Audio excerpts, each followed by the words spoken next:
Bonjour à tous, alors on se retrouve encore une fois sur cette chaîne pour discuter de Kabbale. Donc le but de cette vidéo, ce sera de donner des conseils ou plutôt des commentaires qui peuvent aider sur comment bien répondre à sa vie et à ses épreuves de vie. Le tout lié à notre potentiel kabbalistique et aussi aux expériences que l'on vit qui sont liées à l'arbre de vie, mais aussi à son énergie opposée qui est l'arbre de la mort. Et donc le problème c'est que j'en parle parce que justement j'espère que ça va m'aider moi-même dans mes épreuves à dépasser l'arbre de la mort, car malheureusement depuis quelque temps je vibre fortement l'arbre de la mort. J'ai de moins en moins de connexion avec l'arbre de la vie. Donc j'espère vraiment que ça me permettra de réveiller les centres divins en moi, parce que l'arbre de la vie est une force énergétique, une qualité même énergétique qui nous caractérise tous. Mais il y a certaines personnes qui vont traverser l'ombre qui vont faire l'épreuve de l'ombre de l'arbre de la vie, qui est l'arbre de la mort, qui est en gros des expériences qui sont reliées aux 72 énergies de la Kabbale, mais dans leur dimension de l'ombre, donc dans tout le côté qu'on essaie de refouler, mais qui est quand même là, et sur lequel on doit rechercher une révélation. Je ne suis pas certain si c'est une révélation. Annick de Souzenel, donc une grande personne, une grande âme qui a traversé la deuxième moitié du XXe siècle et qui a vécu jusqu'à récemment, disait que justement ça se faisait par des voyages et des transitions dans les profondeurs de son âme pour accéder à des prises de conscience. Donc ça passe par là, en quelque sorte, de aller dans les profondeurs de son être, rechercher ce qui est difficile d'accès pour avoir une prise de conscience et pour pouvoir ainsi évoluer. C'était comme ça qu'elle disait, Annick de Souzenel. Apparemment, je parle trop fort. Et donc le principe de cette vidéo, c'est donc de donner des conseils selon le niveau dans lequel vous êtes sur l'arbre de vie. Alors on est tous à plusieurs niveaux en même temps, parce qu'on a tous une structure énergétique qui comprend tout l'arbre de vie. Mais il se trouve que comment dire que nous expérimentons quand même plus certains aspects de cet arbre de vie et des 72 énergies de la Kabbale. Et donc le but de cette vidéo, c'est vraiment de donner des ressources sur l'évolution, sur le travail ésotérique de l'arbre de vie.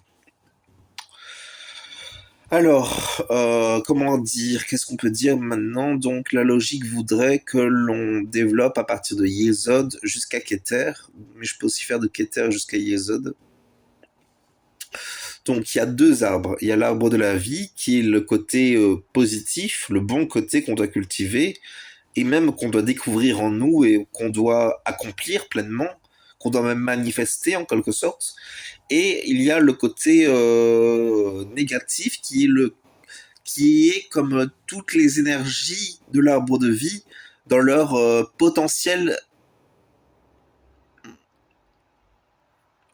accompli de manière inefficace, accompli sans la lumière, accompli sans connaissance, appliqué sans conscience aussi.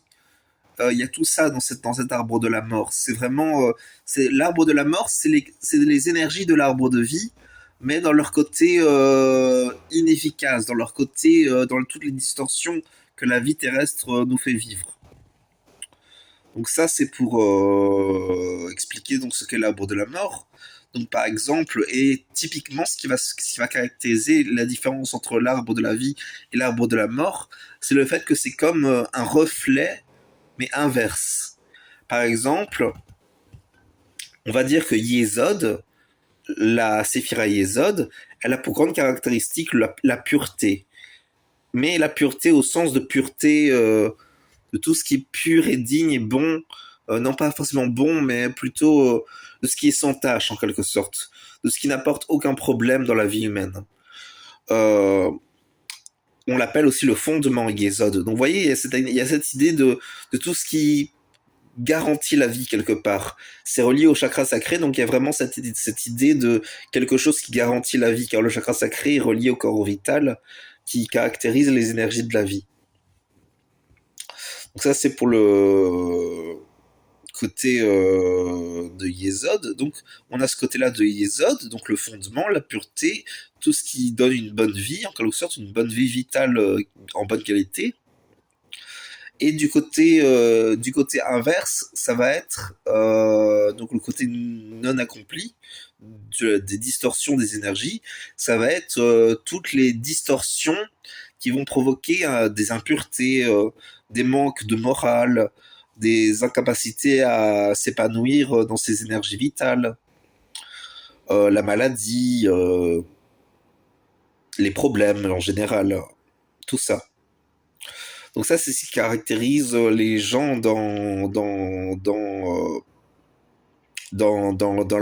le clifote de dans les clifotes de la séphira. Je ne sais plus comment s'appelle cette séphira. Je crois on l'appelle la séphira. Le cliff, c'est pas une séphirote, c'est pas une séphirote ou une séphira, c'est un clifote. Oui, donc clifote veut dire coquille en quelque sorte. C'est comme quelque chose qui est vide à l'intérieur, qui n'a pas de vie à l'intérieur.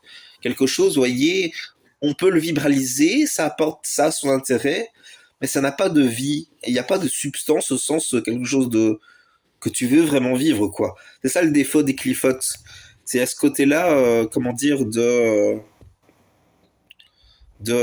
quelque chose qui est intéressant, en soi, qui est vraiment intéressant, mais qui n'a pas vraiment quelque chose de vraiment vivant en soi. Quelque chose qui en quelque sorte bloque la vie.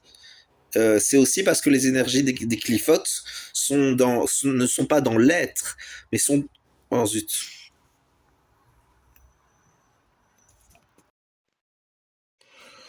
Donc rebonjour, c'est la suite de la vidéo parce que j'ai été interrompu par un appel.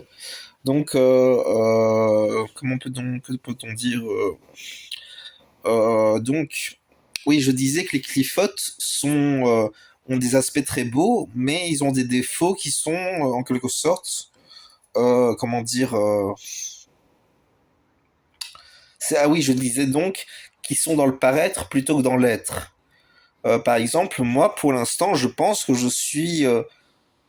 je sais pas, je n'ai pas suffisamment de connaissances ésotériques par rapport à l'après-vie, par rapport à l'avant-vie et tout ça, pour vraiment connaître les choses. Mais j'ai l'impression que j'ai plus vibralisé mon clifote que mon séphirote, par exemple. Par exemple, je suis relié au niveau de mon soleil au génie Citri et à l'ange à Aya. Donc, je pense que je suis amené à passer de Citri à Aya. Mais par exemple, le Citri, c'est une énergie que je vibralise beaucoup plus que Aya. Donc, il y a ce côté-là quand même qu'il faut prendre conscience parce que le problème, c'est que si on est juste dans sa lune et qu'on vibralise les énergies de la Kabbale juste comme ça, sans s'en rendre compte, au final, ça fait de nous des êtres inconscients. D'ailleurs, il y a ce côté-là quand même que moi-même, j'ai perdu un peu un certain degré de conscience à force de travailler avec les anges obscurs en quelque sorte. Parce qu'il faut savoir que les anges obscurs, on travaille avec eux volontairement consciemment ou involontairement inconsciemment. Et parfois, la plupart du temps, on manque de prudence avec ces entités-là parce que c'est pas à notre avantage de travailler avec ces entités-là. Même si ça peut être intéressant, mais comment dire, symboliquement, c'est comme aller dans les profondeurs, mais c'est manquer de vie, quoi. Je sais pas comment décrire. C'est pas que travailler avec les anges obscurs, avec les anges de l'ombre ou les génies de l'ombre est inintéressant, c'est intéressant. Simplement, déjà, c'est quand même travailler avec le côté obscur, faut quand même le dire. Donc c'est travailler avec le côté malin, hein, ça c'est sûr. Donc si vous êtes amené ou si vous voulez vibraliser avec ces énergies-là, bon, la réalité est de telle sorte que vous pouvez, mais bon, faut quand même savoir que c'est un côté qui a un prix et ça passe par plein de problématiques et plus on vibralise le côté obscur, plus on s'amène de problèmes parce que faut quand même comprendre que le côté obscur, c'est quelque chose qu'on vibralise aussi parce qu'on a des manques, parce qu'on a des défauts, parce qu'on n'arrive pas à accéder au côté lumineux. Donc, il y a vraiment cette recherche de comment accéder au côté lumineux, qui est très important qui est très important pour réussir à cheminer sur le côté positif de l'arbre de vie. Alors, je suis pas certain si on peut vraiment choisir d'aller vers le côté lumineux ou si c'est pas genre des chemins d'incarnation en incarnation, qui font qu'on finit par uniquement avec les Clifotes ou uniquement avec les Séphirotes. J'ai quand même l'impression que il y a que plusieurs genres de chemins sont possibles et qu'il y a quand même un genre de plan de vie qui est déterminé un peu à l'avance et qui va permettre d'incarner, de acquérir une expérience. Mais en arrière-fond, j'ai quand même l'impression qu'il y a un côté aussi, genre, comment dire, qu'il y a un côté vraiment le libre arbitre qui se décide peut-être non pas pendant notre vie, parce que c'est ça la problématique, je pense. Nous sommes tous tellement dans nos choix, tellement pris dans nos choix quotidiens, et tellement pris dans des chaînes de signification et d'expérience qu'on ne peut pas échapper à nos choix terrestres. En fait, c'est vraiment genre, je pense que tous les choix sont pris vraiment avant l'incarnation, en fait. La majorité des choix, en tout cas. Il y a sûrement une possibilité de libre arbitre qui est laissée, que ce soit par notre propre volonté ou celle de Dieu ou des personnes qui régissent les incarnations. Mais il doit sûrement y avoir quand même un système de libre arbitre dans tout ça, je pense. En tout cas, je le pressens qu'il y a un genre de libre arbitre, qui n'est peut-être pas 100% parfait, qu'il y a des événements qui sont inévitables, mais globalement, on a quand même du libre arbitre dans une certaine marge, à certains moments en tout cas. Je suis sorti du fil rouge, donc j'en étais j'en étais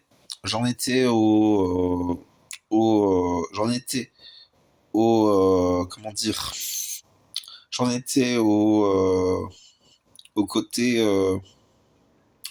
des Clifotes et des Séphirotes, donc je vous invite à faire des méditations sur ce que ce symbolise ou au moins à méditer à vous-même sur comment gérer vos vies, comment évoluer selon ces énergies-là, pour que ça prenne comme une dimension symbolique dans votre expérience. Mais clairement, ça se travaille par des prises de conscience et par le fait d'aller au tréfonds de son champ de conscience, je pense. Donc Yesod, ce qui va caractériser Yesod, c'est vraiment les expériences les plus connectées à ce qui soutient notre vie. À cette dynamique de comment dire de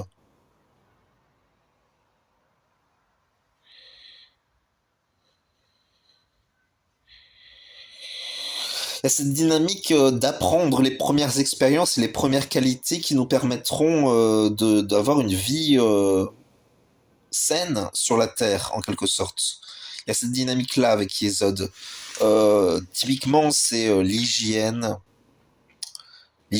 morale, mais aussi l'hygiène de vie, bien sûr. Enfin, c'est l'hygiène de vie au sens l'hygiène, bah, vous voyez ce que je veux dire par hygiène, et aussi l'hygiène morale en quelque sorte, la pureté morale, donc la capacité de différencier ce qui est bien de ce qui n'est pas bien. La problématique, ça va être ici que il y a des gens, ils auront un manque de jugement, un manque de perception sur ce qui est bien et ce qui est pas bien. Moi, par exemple, j'ai été un peu perverti par mes expériences. Probablement aussi que c'est un karma, ou peut-être que c'est juste le résultat de certaines situations. Je ne sais pas. Mais après, il y a le côté aussi de est-ce qu'on a une sensibilité à la perversion? Est-ce que notre esprit démarre avec des fondements de perversion aussi? Parce qu'il faut quand même le dire que tout ça, c'est pas aussi simple. On a souvent limité par le passé le côté de ah, c'est parce qu'il a grandi dans telle condition qu'il est devenu pervers, ou bien ah c'est parce qu'il a telle croyance qu'il est devenu ainsi, ou bien ah c'est parce qu'il entend pas ce que disent les autres peut-être aussi. Ça c'est moi qui pense ça. Euh,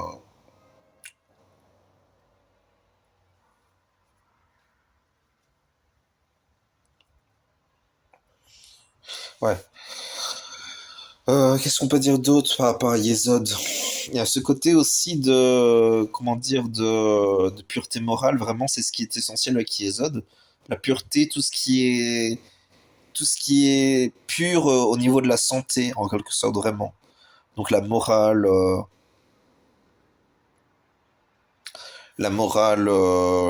l'authenticité vis-à-vis de soi et des autres, tout ce qui soutient la santé globalement. Ensuite, il y a et donc le côté de Yesod, ça va être les impuretés qui sont pas fondamentalement mauvaises, mais qui vont pas qui sont problématiques pour l'individu parce qu'il va manifester de l'impureté dans sa vie. Il va faire des choses qui ne le servent pas en quelque sorte. Donc c'est ça le problème de vraiment de la clifote, du clifote, je ne sais plus comment on appelle, je crois que c'est Lilith, je ne sais plus. Euh, enfin bon, c'est le clifote de Yesod. Donc il y a tout ce côté des impuretés qui empêchent une vie saine de bien vivre sur Terre, en quelque sorte. C'est intéressant d'ailleurs de méditer là. Donc là, si vous voulez, si vous êtes amené à travailler avec Yesod ou si vous devez traverser le clifote qui est relié à Yesod, il y a ce côté vraiment de méditer sur ce qui est sain et pur pour vivre sainement sur la terre. Typiquement, c'est ne pas voler, ne pas enfreindre les lois dans les limites de la décence. C'est difficile de discerner quand même ce qui est la limite de la décence, mais là c'est le premier ange que l'on acquiert, qui est Moumiar, qui va vous donner ces informations. Par exemple, les premières incarnations elles se font avec Moumiar, et donc, avec cet ange-là, on apprend ce qui est positif pour soi de vivre vraiment, et ce qui va vraiment fonder une bonne santé sur la terre. Et même dans les cieux, aussi dans les cieux quand même, faut le dire aussi. Ensuite, après Momia, il y a... je ne sais plus comment il s'appelle cet ange-là. Mais Baël? Je suis pas certain. Mais bon, là, il s'agira... C'est là qu'on apprend en quelque sorte à gérer et à avoir une qualité de vie reliée au chakra sacré. Ensuite, il y a la Séphira Od et la Séphira Netzar. Donc, dans la Séphira Od, il s'agit de développer la pensée analytique pour pouvoir avoir une vision analytique des choses et aussi pour avoir une capacité globalement d'une pensée qui nous apportera un certain degré de gloire sur la terre. Avec la Séphira Netzar, il s'agira d'avoir une pensée créative pour, encore une fois, avoir de la qualité dans la relation avec les autres, en quelque sorte. Et donc là, la problématique, ça va être qu'avec Odd, le problématique, ça va être l'accusation, ça va être le côté comment dire, le côté de condamner les gens qui nous causent des torts. Et la problématique, ça va être l'enjeu évolutionnaire, dans d'évolution, ça va être de percevoir que, comment dire, l'enjeu d'évolution, ça va vraiment être de percevoir que toutes ces accusations que l'individu a, s'il se situe dans Odd, va devoir percevoir qu'elles sont non fondées et que bien souvent ce qui s'est passé sur la Terre était le simple résultat de la causalité plus que quelque chose de l'ordre d'un tort ou d'un maléfice ou quoi que ce soit ou du mal. Bon, faut bien comprendre que les gens qui pratiquent l'accusation et la condamnation avec la séphira, avec le cliffot de Hod, ce sont des gens qui eux-mêmes vont se causer des problèmes autour d'eux dans leur vie. Et à partir du moment où il y a cette possibilité de percevoir qu'au final, accuser et condamner ne sert à rien, et qu'au final, il suffit de vivre correctement avec les autres, et que peut-être qu'on a été trop loin dans son jugement aussi, y a cette qualité-là avec le développement de Odd, qui est que l'individu peut comme prendre une prise de conscience. Donc vraiment, il y a cette importance de, vraiment, il y a cette importance de comme, il y a cette importance de comme, comment dire, de ne pas juger trop tôt et éviter de juger globalement parce que quand on y pense, au final, tout suit la loi de la causalité et donc en quelque sorte, parfois, on fait des choses et on l'a pas fait parfaitement, on l'a peut-être même fait de manière plutôt mal, pour ne pas dire mal. Donc, mais ça, est-ce que ça doit vraiment dire qu'on doit condamner ou être condamné? Ça, c'est autre chose. Au contraire, il s'agit plutôt de s'en sortir et de réussir à trouver une bonne direction avec la Sephira Odd. Car la Sephira Odd peut permettre vraiment d'analyser de manière fonctionnelle une situation. Surtout avec les quatre signes du Capricorne, les quatre anges du Capricorne. Le Verseau aussi peut beaucoup aider au niveau de Odd. Avec Netsa, ça va être la problématique, ça peut être la manipulation, parce que le mental se développe avec Netsa, mais la problématique sera que qu'il peut y avoir des difficultés à entrer en relation avec Netsa pour l'utiliser pour le côté positif. Et il s'agira en quelque sorte de comme et il s'agira de comme réussir à vraiment entrer dans la relation avec Netza plutôt que de manipuler avec le cliffot de Netza. C'est ça le problématique, ça va être vraiment la manipulation et les chimères et s'inventer toute une vie hein, vis-à-vis des autres. Là, et c'est aussi un lieu de quelque part de perversion parce que après l'arbre de la mort globalement c'est l'arbre de la perversion, faut quand même le savoir. On est amené naturellement vers cet arbre-là quand on change de mentalité au sens où on n'est plus un fervent croyant dans la voie normale et la voie normale, quoi. Et c'est là qu'arrive l'importance de se remettre en question et de réussir à être un fervent croyant en la voie droite. Parce qu'au final, ceux qui sont des fervents pratiquants de la voie droite s'en sortent dans la vie. Et c'est là qu'il y a cette importance de réussir. La problématique, ça va être que bien souvent, dans la relation avec les autres, on n'aura pas forcément la capacité de trouver comment dire, la bonne voie, la voie juste d'interaction avec l'autre. Surtout si on a des carences émotionnelles lors des premières vies et des vies et des moments de l'enfance. C'est vraiment ça hein, quand même qui globalement peut faire dysfonctionner le chemin d'une âme. Typiquement, c'est les épreuves.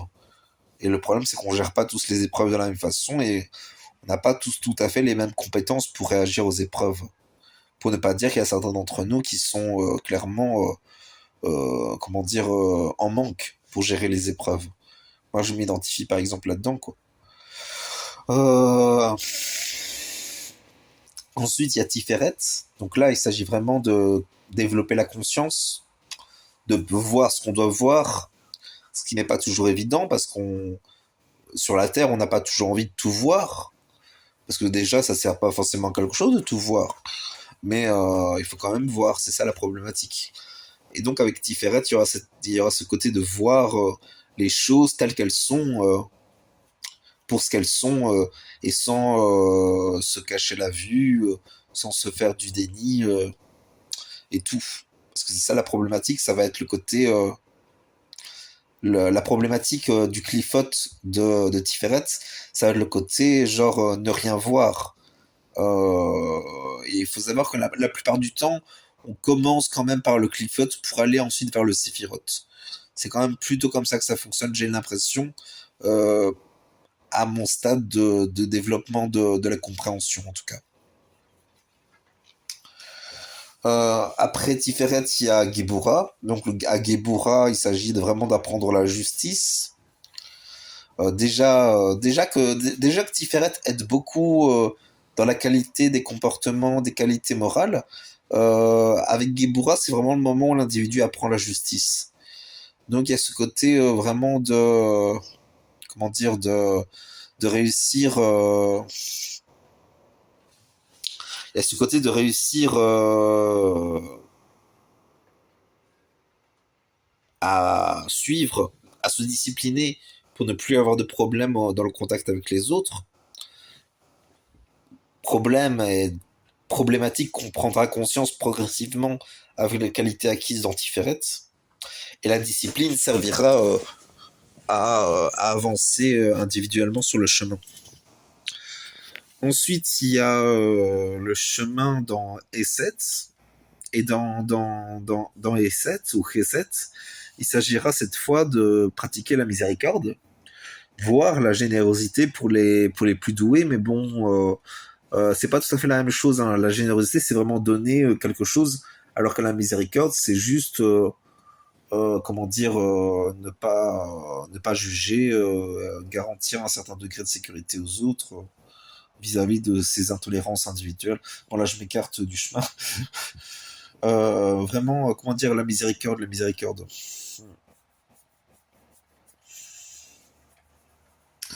Miséricorde, c'est simplement prendre conscience que il vaut mieux juger avec amour et juger avec la capacité d'investir le côté pardonneur, le côté où on ne juge pas et où on ne condamne pas directement, où on écoute avant de juger au moins.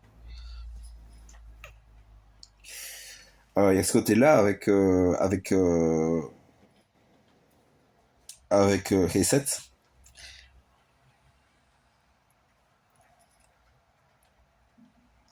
Et le défaut de Reset, ça va être, enfin le défaut, le cliffot de Reset, ça va être le côté tout pardonner pour recevoir plein de pardons. Ça va être complexe parce que il y a ce côté, ah oui, on veut être à l'aise avec les gens, on veut éviter tous les problèmes, mais au final, ça complique les choses parce que ça problématise le rapport aux autres, parce que en quelque sorte, il n'y a plus de limite.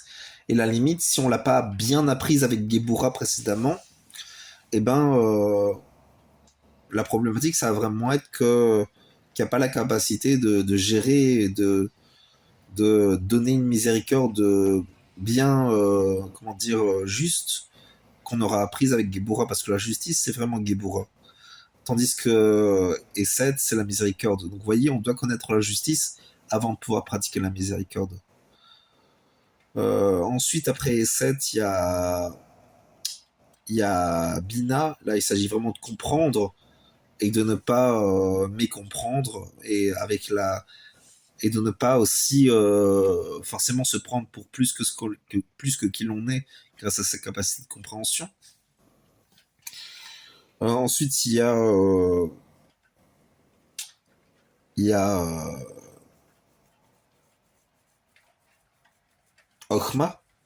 Et Ochma, ça va être vraiment le côté réussir à réussir à comme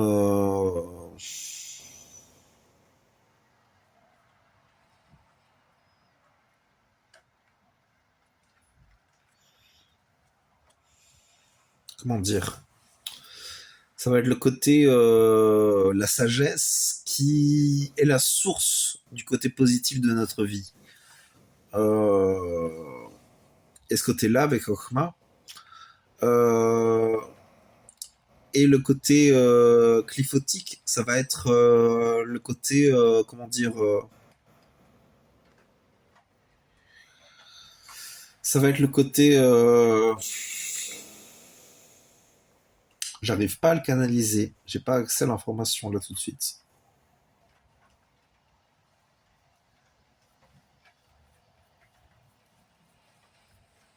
Ça va être peut-être le côté être sûr, comparable à celui de Bina, d'être certain de savoir et de ne pas remettre sa vision en doute. J'ai l'impression qu'il y a un peu de ça quand même. Mais bon, c'est pas aussi simple non plus parce qu'on est quand même à partir de Bina et de Ochma, on a déjà accès à un mental qui perçoit quand même assez clairement les choses au final. Ensuite, arriver au niveau de Keter, c'est la pureté, c'est même pas la pureté, c'est comment dire, c'est genre,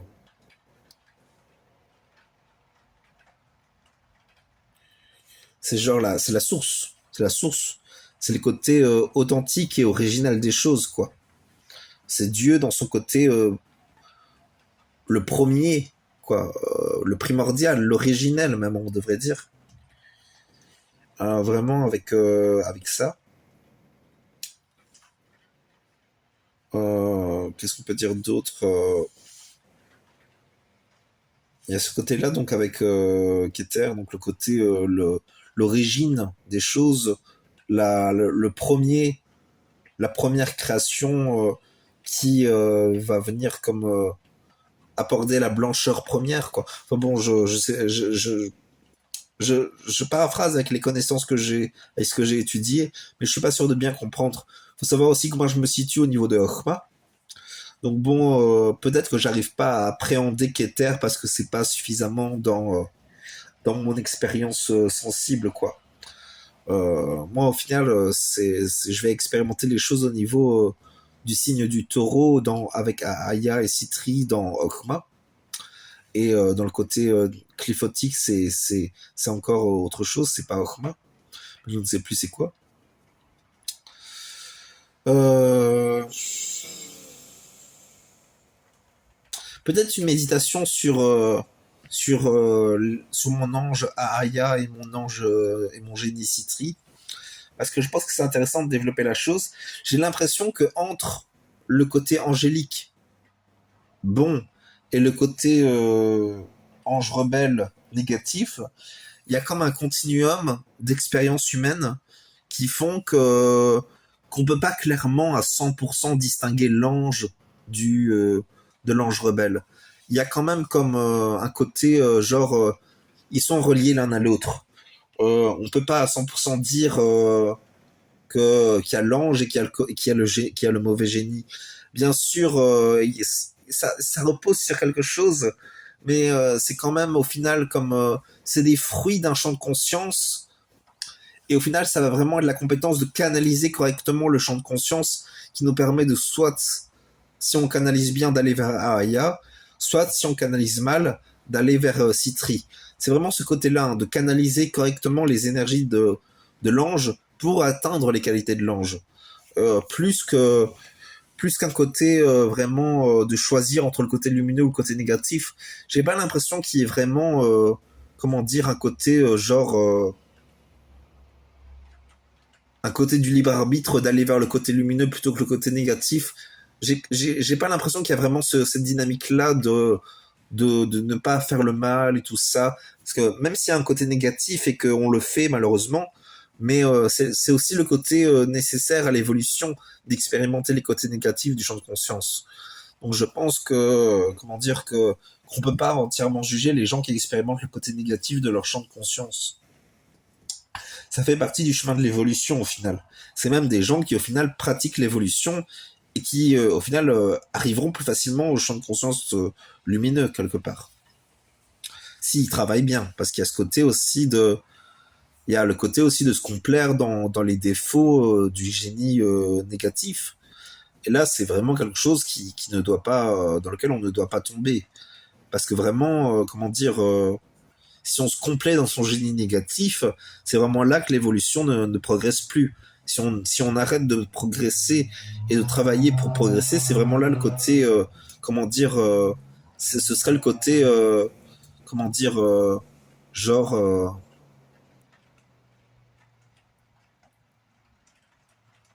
c'est le côté dévié du chemin quelque part là. Il faut pas se complaire dans ces énergies négatives, il faut les traverser, les expérimenter, mais au final, comme une étape vers vers l'accomplissement qui est le champ de conscience angélique. Par exemple, j'ai l'impression qu'avec l'ange Ahaya, il y a ce côté de être en connexion avec l'intuition, une première intuition très très sensible où on a accès vraiment à beaucoup d'informations sur soi et notre environnement. Et c'est pas forcément le médium pur ou le côté tout savoir, même s'il peut y avoir un peu de ça, mais c'est plutôt le côté, comment dire, avoir accès à des secrets sur les choses naturellement, quoi. Ensuite, il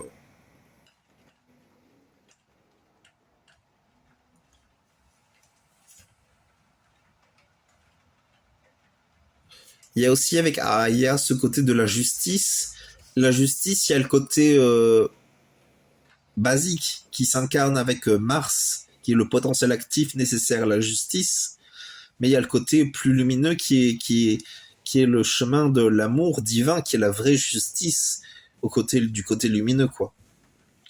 Vous voyez, il y a ce côté, à la fois sur notre potentiel terrestre, il y a le côté la violence martienne pour la justice, pour qu'il y ait un ordre dans les choses, qui est vraiment la violence nécessaire pour qu'il y ait un ordre. Mais sur le côté plus lumineux, ça va être l'amour qui va garantir vraiment l'ordre social. Vous voyez, il y a cette distinction. Et c'est ce côté, quelque part, qui se manifeste avec l'ange Aya. C'est soit ça va être le côté profane 3D avec un intellect actif qui va imposer sa vérité avec force. Soit ça va être un côté plus lumineux dans lequel on est amour et lumière en quelque sorte. Bon, c'est un peu, je sais que c'est un peu, comment dire, c'est un peu naïf de l'exprimer ainsi, mais bon, il y a quand même ce côté-là quand même de n'être que amour et lumière avec l'ange Aya, qui n'est pas vraiment une grande vérité, mais il y a quand même cette expérience-là au final. Faut savoir aussi que les gens comment dire, qui ne sont pas au stade de la matrice de tête, donc les gens qui sont en dessous de Bina, donc qui sont entre Yesod et qui sont de Yesod jusqu'à Chesed, ces gens-là n'ont pas accès à la matrice de tête. Donc il y a un côté aussi, ils vont pas percevoir clairement les choses pour ce qu'elles sont. Ils peuvent juger hâtivement. Typiquement, tous les gens qui sont au niveau de Gebura et qui n'auront pas du coup pratiqué les qualités de tête, eh ben ils vont juger, ils vont fortement juger. Et le problème, ça va être vraiment le côté, mais ils vont juger sévèrement en fait. Et ça peut être pour le bien, mais le problème, c'est qu'ils verront pas le côté parfois superficiel de leur jugement. Ce qui les empêche pas d'avoir raison au final. Mais ils peuvent manquer d'amour parce qu'il faut comprendre que la vraie justice réside dans l'amour. Et c'est là qu'est la complexité des choses parce que on a des difficultés à... Parce que justement, sur Terre, l'amour se manifeste avec des fonctionnements. L'amour divin se manifeste autrement que... Déjà parce que notre premier plan d'existence, c'est la 3D. Donc à ce côté, on n'arrive pas à pleinement vivre l'amour humain qui est au niveau de la 5e dimension. Parce que au niveau de la 3D, il y a des expériences qui sonnent pas justes avec la 5e dimension. C'est ça la nuance en quelque sorte. Si on vit pas les choses au niveau de la 5e dimension et qu'on vit les choses au niveau de la 3D, on expérimente différemment. Et typiquement, les gens qui expérimentent uniquement la 3D, ils vont vraiment être dans ces océans émotionnels, tandis que les gens qui sont au niveau de la 5D, voire de la 6D ou de la 7D, il y a ce côté aussi de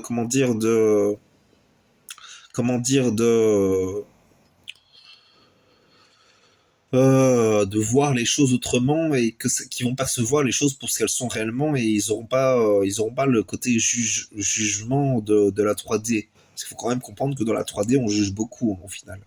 On est vraiment épris de ses idées et de sa mentalité dans la 3D.